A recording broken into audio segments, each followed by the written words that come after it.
Saya 3 hari berturut-turut kemarin itu ya di Facebook itu menulis status Muhammadiyah terkaya. Itu Muhammadiyah terkaya 1, 2, 3. Jadi jamaah itu ada beberapa waktu yang lalu merilis.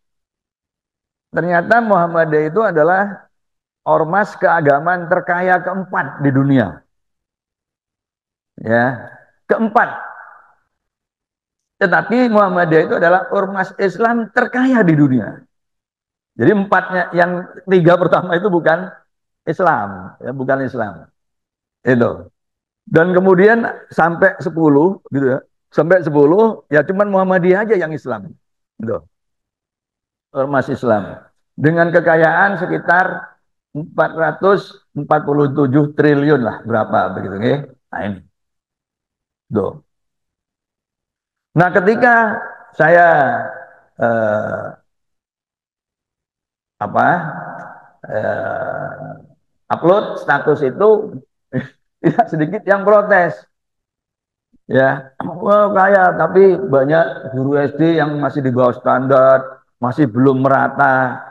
Ya, saya jelaskan, ya, iya data itu benar, ya, tetapi itu tidak berarti kemudian menghapus status Muhammadiyah sebagai ormas Islam terkaya di muka bumi. Lalu saya ceritakan sedikit mengapa Muhammadiyah itu menjadi terkaya. Karena selama ini, ya, jadi kalau sebagian orang menganggap bahwa Muhammadiyah kaya identik dengan orang Muhammadiyah kaya, itu jelas salah.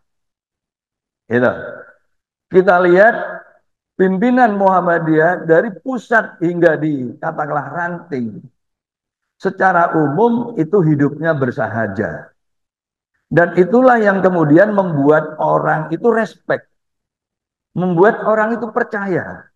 Maka kemudian banyak orang wakaf pada Muhammadiyah, gitu kan, gitu?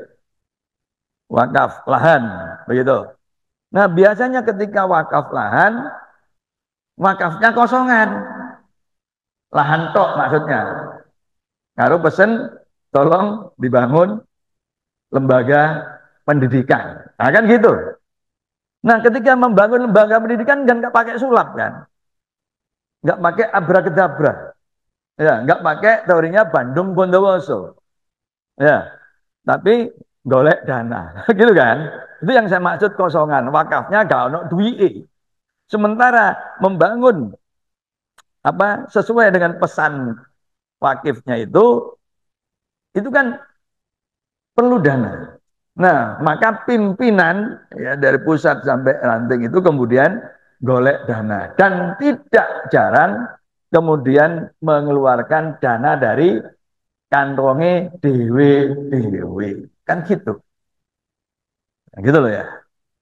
Maka kemudian berdirilah banyak apa yang disebut dengan amal usaha Muhammadiyah. Nah, itulah kekayaan Muhammadiyah dalam bentuk aset, bukan dalam bentuk kekayaan pimpinan dan warganya, gitu. Ya, nah ini, jadi begitu.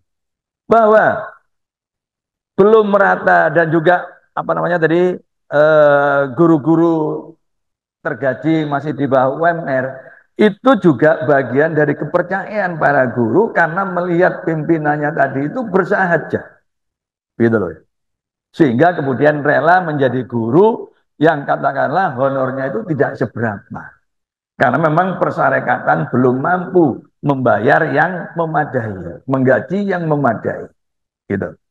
Ya, tidak diperlihatkan oleh para pimpinan yang hidupnya itu kemudian menampakkan diri apa tampak bergelimang kekayaan. Itu, gitu loh ya. Nah itu. Jadi Muhammadiyah itu selalu menerima sesuatu yang tidak mengikat. Nah gitu. Makanya saya nggak setuju ketika Muhammadiyah itu menerima tambang.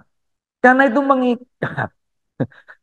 Makanya saya kira untuk sungkan gitu kan ya. Gitu. Ya. Nah, iya diam-diam itu kan mengikat gitu. Makanya sekarang juga diem aja ketika disertasinya yang memberi itu disoal. Kita kan jadi diem gitu, nggak ikut bersuara. Begitu, Ge? Nah, jadi itu ya. Termasuk kemudian kita ini juga berada di negara yang namanya Indonesia yang tingkat kesenjangannya itu juga sangat tinggi gitu. Jadi masih harus bersyukur Muhammadiyah berpartisipasi itu ya. Jadi ada lembaga yang orangnya itu relatif dapat dipercaya. Inilah kelebihan utama Persyarikatan Muhammadiyah itu Ibu Bapak. Ya, nah, itu. Jadi kita ini banyak berbuat ya yang sepenuhnya. Makanya saya juga sering mengatakan Muhammadiyah itu mirip orang Jepang. Mirip Jepang. Jadi Jepang itu yang namanya fasilitas umum itu luar biasa. Tapi rumah-rumah penduduk, rumah istilahnya pejabatnya ya biasa-biasa. Nah, gitu ya. Nah, itu sekali lagi itu mirip Muhammadiyah.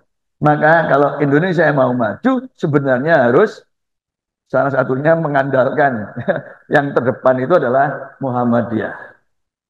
Karena bisa dipercaya dan jelas-jelas telah membuktikan dalam sejarah Muhammadiyah itu membangun dan sekarang tercatat sebagai ormas Islam terkaya di muka bumi.